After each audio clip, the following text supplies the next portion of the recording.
You all know that you really can't be a member of the FIT community and not think about, know about, hear about space problems. So we happen to be a small campus that's cramped into a very tightly packed Manhattan block that has to accommodate 10,000 full and part-time students day and night, and of course over 1,700 faculty and staff. And unlike most colleges, the space we need for our specialized programs goes beyond the standard classrooms and lecture halls to include a multitude of large laboratories and studios. So what we've been able to achieve with the space we have is perhaps not a miracle, but I think it's close. So in part, that is the result of the kind of planning that a well-conceived campus facilities master plan provides. And we've had several, the last of which was completed in 2005. So we've used every nook and cranny in as creative a way as we possibly could over the past 10 to 15 years, so that some of our accomplishments include a modern and attractive student dining hall, spacious, well-lit laboratories on 3 floors of the Dubinsky Center, our beautiful new academic advisement center, a wellness center, new student lounges, a renovated and modernized Haft auditorium, the Great Hall in the Conference Center. You do remember when there were days with no Great Hall or Conference Center. A continuing supply of renovated classrooms, as well as a renovated staff and faculty dining room. We opened a new residence hall, our first off-campus building, which now allows us to provide housing for an additional 1,100 students. So all told, we house about 2,300 students. We've greened the campus with so many energy-saving improvements, including our green roofs, that we were cited by former Mayor Bloomberg for our efforts, and we continue to enhance those efforts. But the fact is, as I said, the last master plan was completed in 2005. So what with the changes in technology and the curricular landscape and our own strategic plan, our needs have changed significantly, and it really is time to renew and update the plan. And that's why we're here today. We want the new plan to support as much as possible the mission and the vision of the college and our strategic plan that takes us, as we like to say, to 2020 and beyond. As you know, it is our way at FIT to engage in college-wide projects of this nature with as much participation from the community as possible. And that is how we designed our last master plan, and that is how we will go forward with this plan as well. So we now have a director of space planning, June Eng, who is right here in front. I hope all of you have met June. And she has been working diligently on this project, so I hope we're going to give her lots of good material to work with. And we have engaged as well Patrick Curley, an architect with the design firm Fletcher Thompson Architecture Engineering, to facilitate the planning process. So Mr. Curley has had 30 years experience working with colleges and universities as a planner and designer, and I am going to surrender this podium to him right now. Please join me in welcoming Mr. Curley.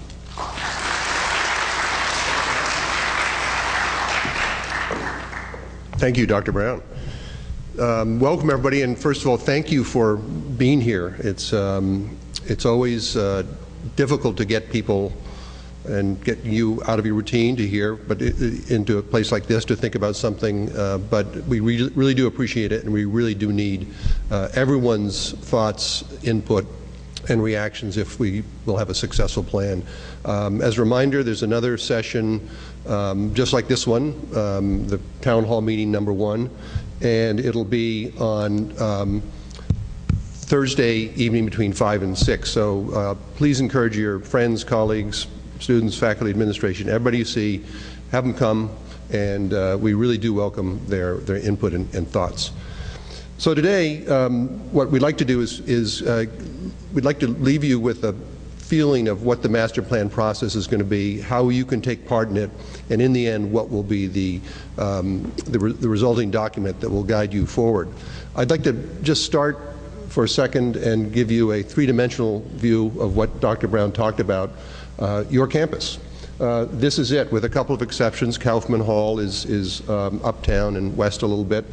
And most recently, about to be online, is 333 7th Avenue, across the street and up 7th Avenue just a bit, which is important because both those buildings are important because they've gone beyond the original footprint of the campus. But really, this is the campus. There is space for growth.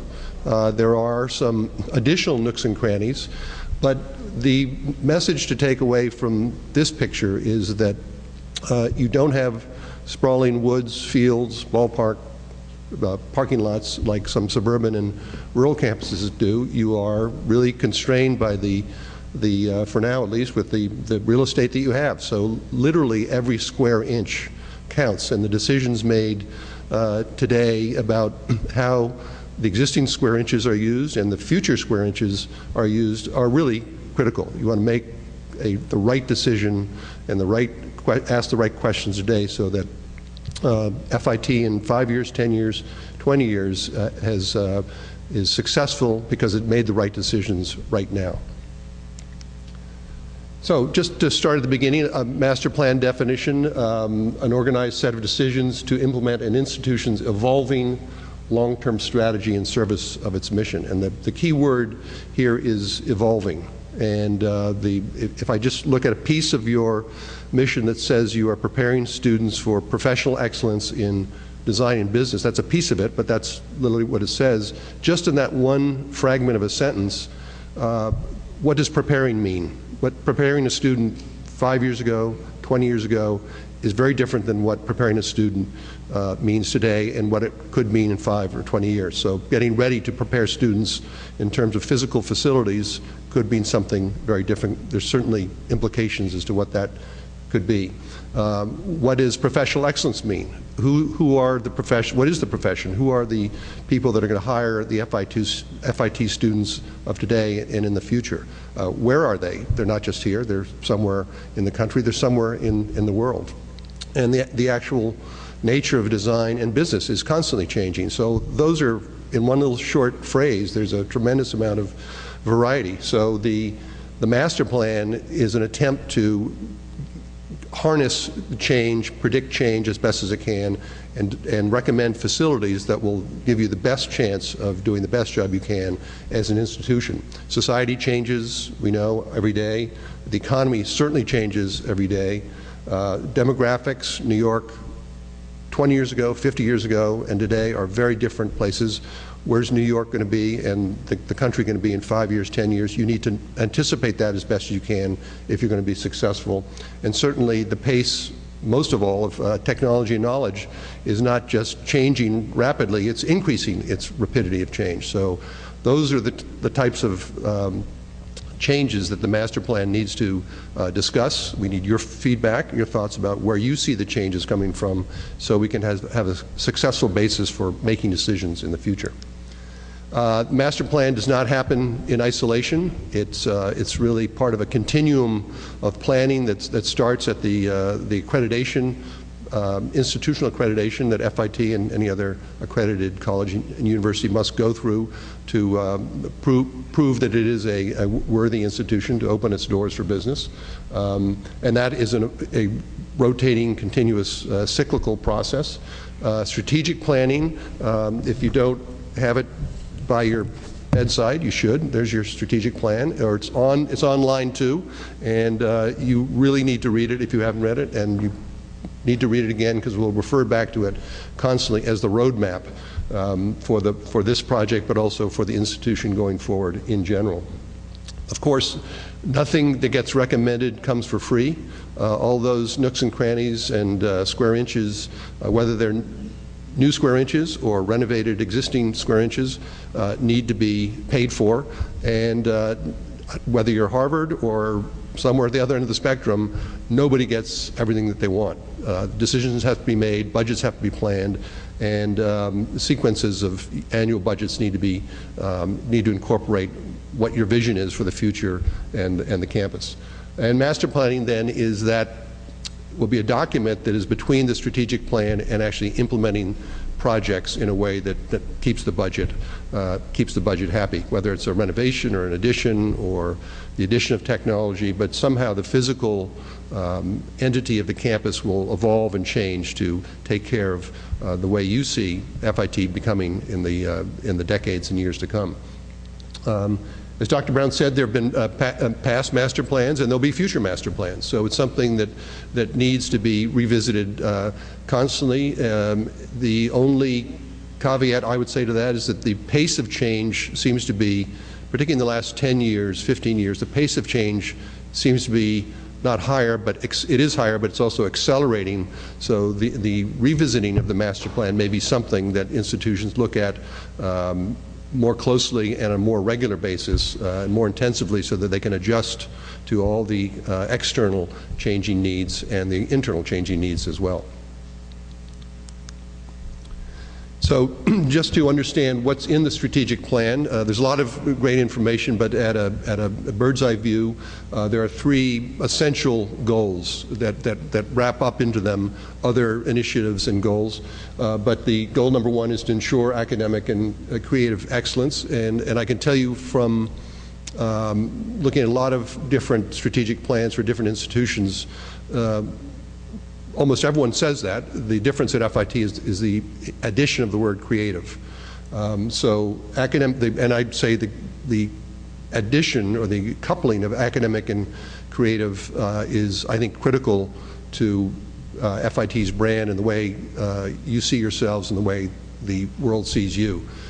And increasingly what we see is regardless of your business, business, law, academics, people are looking for people who are both smart and creative. And so I don't think you can separate the two in this day and age. So that is, academic and creative excellence is a critical aspect of the FIT initiative. Being an innovation center for creative industries worldwide. That is something that's changed. FIT, over the decades, FIT is not just a neighborhood institution that grew out of the garment district where the industry was. It became national. It's now an international institution and goes back to that mission statement about providing a student that literally could take their degree, their skills and knowledge, and should be able to go anywhere in the world and get a job and be rewarded for their great academics and their great creativity. Goal 3, providing an empowering student experience in a cohesive community. People sometimes forget that if you add up the hours during the day for a student, most of the hours are not in a classroom.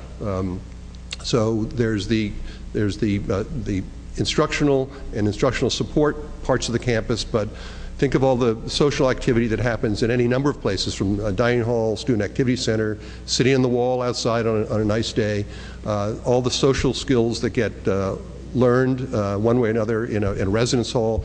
So the entire community, not just the classrooms and the buildings and the spaces that are labeled as instructional spaces and studios, the entire campus needs to have a cohesive feel to it to give the students a spirit of learning wherever they are and an excitement about learning wherever they are. So those are three goals that will, and again, I urge you to go back, if you haven't read already, go to the strategic plan and read the details that then unfold under each of those three goals, and note the progress that's been made and get the feel for where the institution wants to go. So we're starting, and although it may seem like the town hall meeting number 1, which this is the beginning, it's really not our beginning. We really started back in the spring by gathering documents, the past master plans, past reports, a lot of paper, a lot of documents, a lot of presentations have been made over the years to get a sense of the trajectory, the acceleration, the direction where things have gone, what questions have been asked, what's been done, so we can not repeat ourselves, but have a good, solid, and creative way forward. But part of the process that we'll go through with you in the coming months is a survey. A survey is going to come out.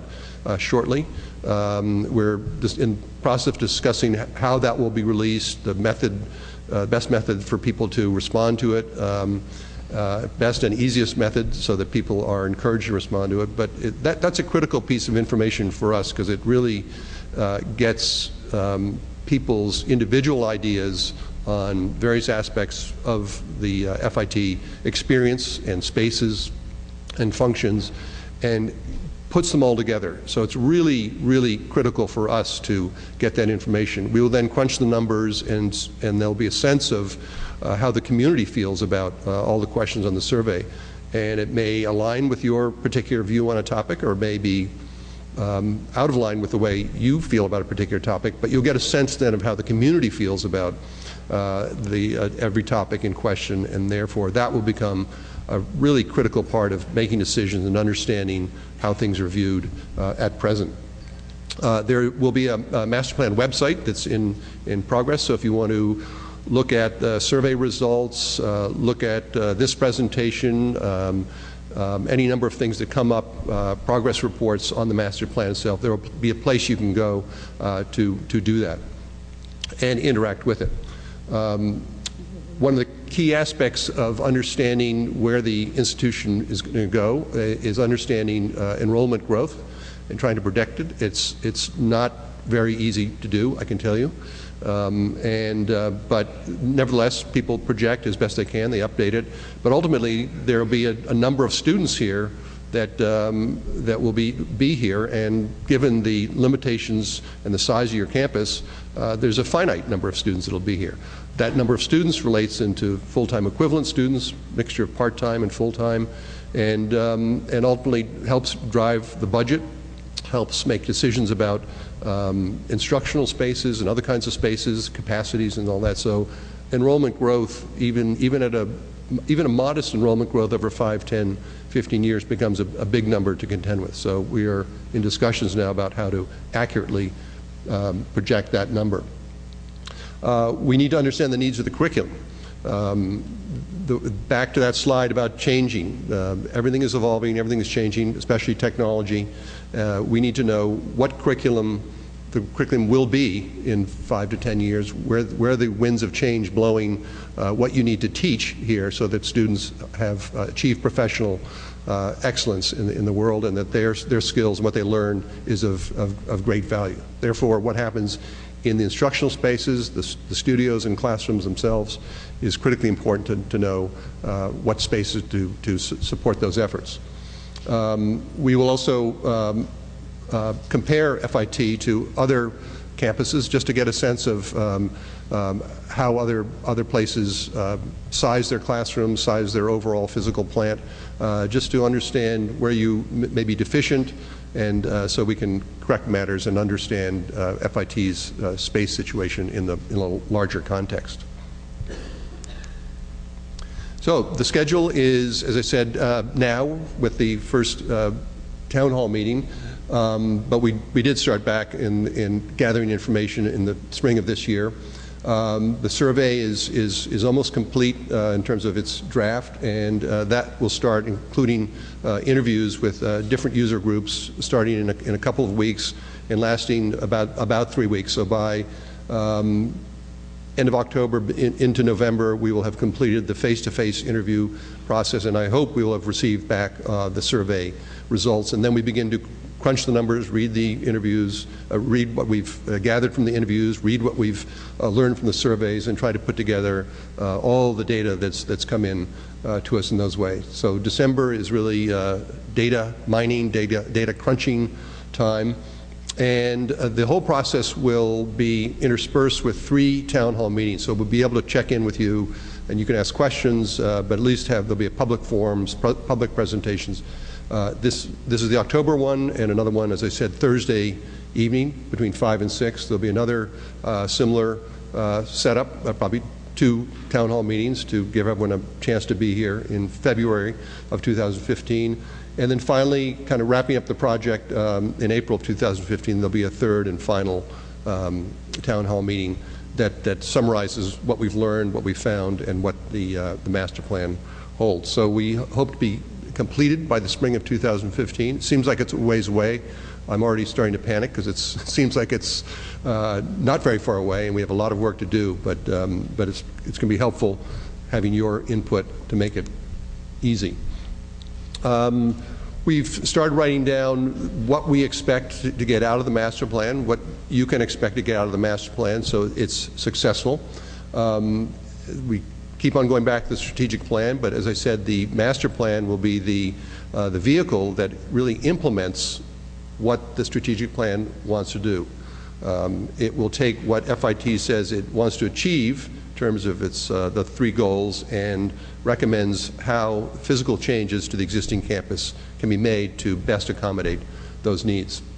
One of the great potentials for master planning is that it creates a buzz and a consensus on the campus. People, I hope, will talk about it outside of town hall meetings, and they can talk to us by way of the survey and interviews, but I hope it really also permeates out into the culture at large, and that people talk about where FIT is now, where it will be in the future, and that there eventually become to a consensus on that.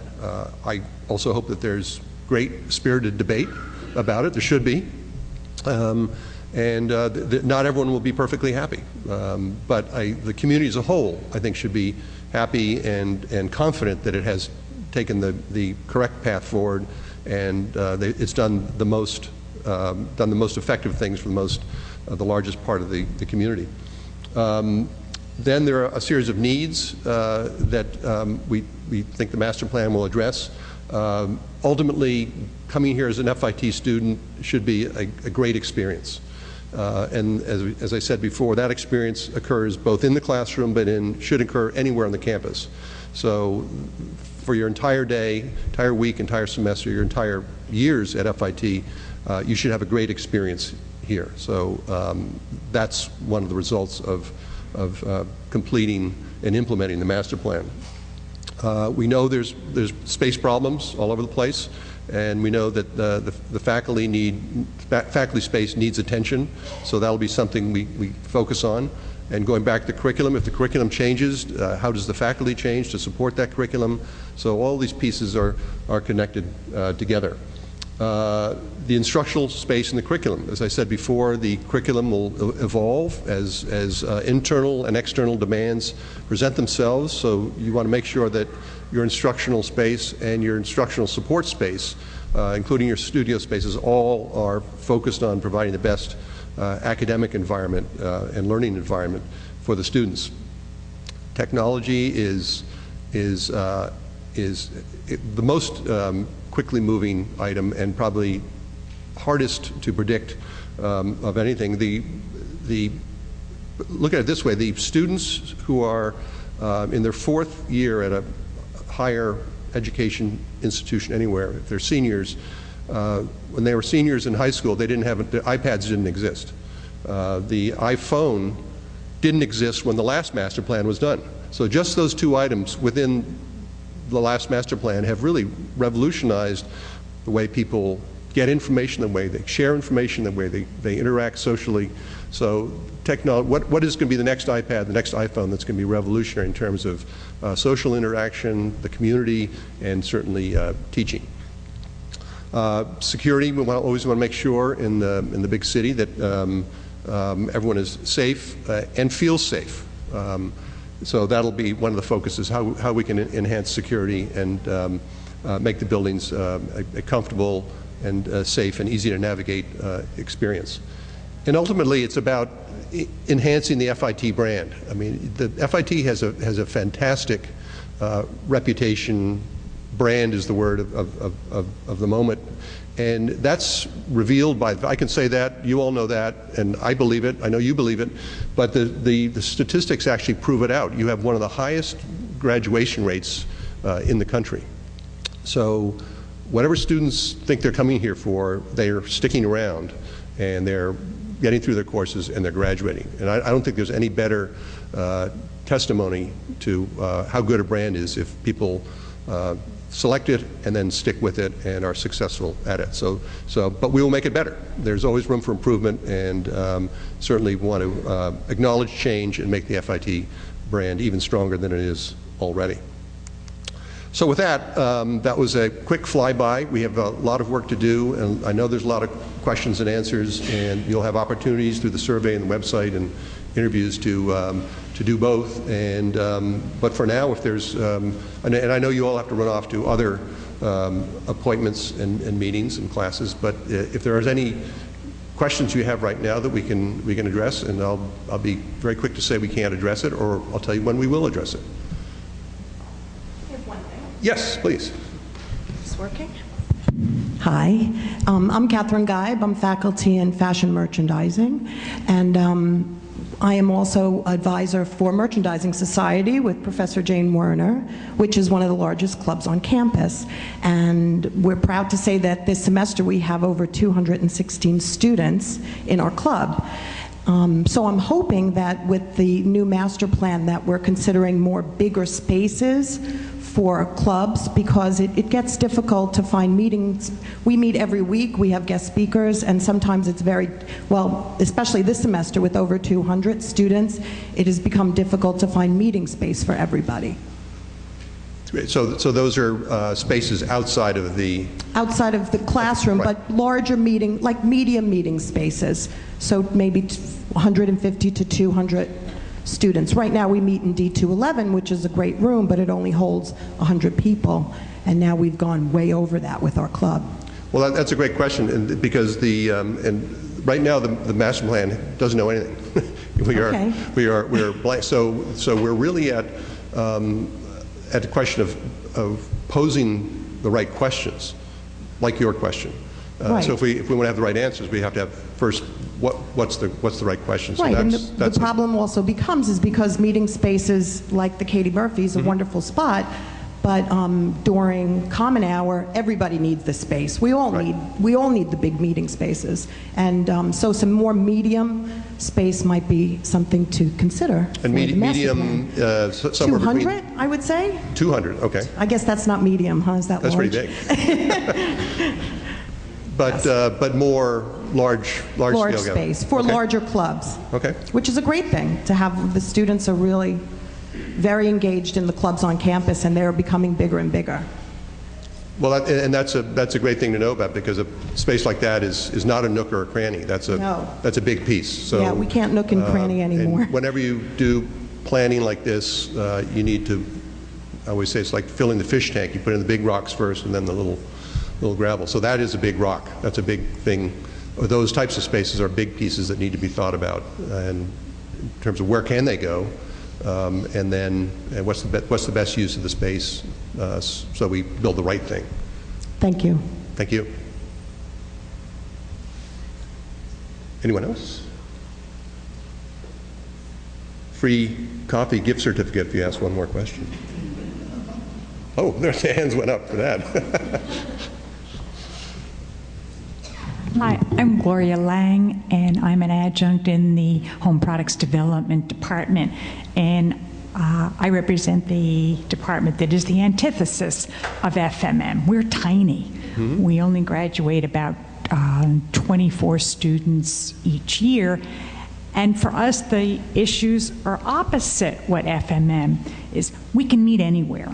If we run out of space here, one of our industry supporters would supply the space for us. So I think what is going to be key in strategic planning is to look at the areas that are general, like FMM, but also concentrate on the special jewels that have been created at FIT because the industry needed it. Our partners, the managers and presidents who hire our graduates, and they hire them because they come with a set of skills that are not taught anywhere else. So I think part of it is how can we get the physical numbers to merge with the opportunity of employment after the student is here. And part of that is our growth in the graduate degrees, where we keep hearing in the marketplace how great these small programs are emerging in a global marketplace. Thank you. Well, the word that springs to my mind is flexibility, and I know you have very specialized studio spaces for, weaving and so forth that are unique to here. You won't find them at another campus, but it sounds like there are also a range of spaces from the big space, the little space, and not just, there's not a one-size-fits-all classroom that everyone will be happy with, because everyone will be, approximately unhappy. So that's one of the puzzles, is what's the right mix of classrooms that are this big, that big, small meeting spaces, small project spaces, or specialized spaces where, a specialized activity has to take place. And if that's the case, is that the only thing that can happen there, or can it be used for something else? So flexibility, given your campus, needs to be, I think, a paramount thought. There's one more here. Yes?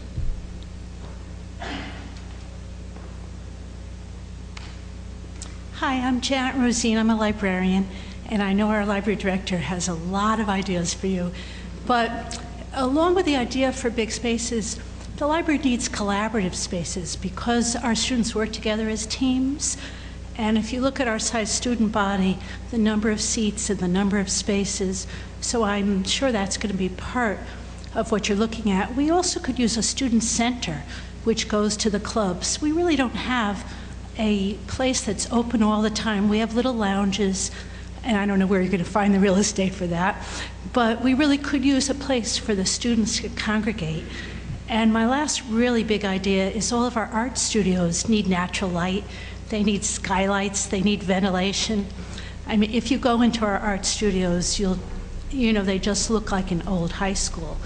So, the entire campus is bursting at the seams in terms of classroom space and meeting space. So I'm really excited that you're going to be working on this, and hope that you'll find places for our students to get together so they have that identity, because a lot of students are commuters and they're leaving after class, and so we have a really active campus. But I think the most important thing is for you to find ways for them to have places that are open for them to work. Both we do use our classrooms as labs, and at night and at different times, but more technology, more working art spaces. If you can somehow push out the walls to improve that, that would be great. Thank you. Well, we could spend another hour just scratching the surface of that, but please take the survey or communicate all those ideas to us, because those touch on a lot of great things that every campus is struggling with, particularly commuter residential campuses, and how do you get the commuter student to not just go to class and then leave? It's not great for them, and it's certainly not great for the rest of the community to have somebody that could be probably is a great addition to the campus, and they leave because class is over. So student space, that range of instructional space. I'm not in a classroom. I need a place where I can go work on a project with 2 or 3 students. So those are all great questions. So I can't answer them now, but we will get to those. Thank you. Yes, good afternoon. Thank you for your Hi there. presentation. It was very informative. Thank you. I think one of the things that we most need at FIT is an appropriate gallery space for our students' artwork, so that we could have a continuous show going. I think that would be our biggest calling card. An exhibition space that's accessible from the street, so that each department would have an opportunity to promote exactly what it is that we do. And not only that, it could dovetail with faculty exhibitions as well, so that we can get New York City and the world to know exactly what our faculty does, as well as our students. That's a great idea. I mean, in addition to the museum, which is... Well, the museum is a little bit difficult, because Right. that's sort of housed for exactly what they do there, and there is an exhibition space that's along the side, but it's really an uncomfortable space, that long hall, for appropriate gallery space. I mean, I'm in textile surface design, but I have colleagues in fashion design, and also in fine arts and display and exhibit. There are many departments where they need large spaces to express themselves appropriately. Right. Well, I've noticed just walking, our office is literally 2 blocks away, so we pass by the buildings a million times. I've noticed that the lobbies get kind of co-opted for various installations and student presentations, and every time we've gone by, you always want to go, oh, what's that? Let me go in and check it out. So there's think it's a great opportunity. But one those time- spaces weren't really designed for that. Right. Many years ago, I sat on a committee where they were thinking about blowing out the wall of the D building, going closer to the subway, and that would gain you a certain amount of space there. So that's something that needs to be thought of as well. Anything's possible. Okay, let's try it. Thank you. Thank you. Anyone else? Yes.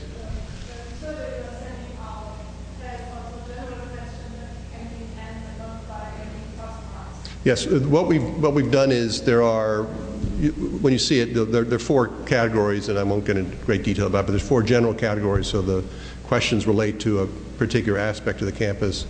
Then there's, so those are kind of check the box kind of question, but then for each category there's also a little bit of an invitation to add some further information. At the very end of the survey there's also invitation, if there's something that hasn't been covered and you want to put down some thoughts like the ones we expressed today, that would be a great place. So we're trying to get, focus the conversation and the data so we can, if we get hundreds of essays, it's very hard to kind of relate one to the other. So we want to get data that we can sort, but also want opportunity for thoughts and great ideas to come out of nowhere. We want that, somebody called it the aha moment, where somebody comes up with a spectacular idea and light bulbs go off, and that's, we want to make sure we capture that. So you will have the chance to do that. Yes?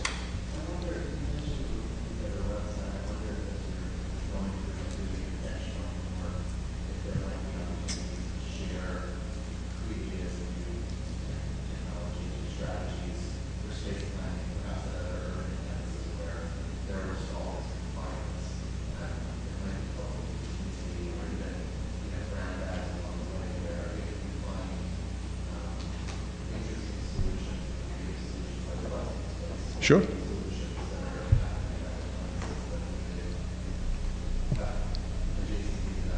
Yeah, that's a good idea.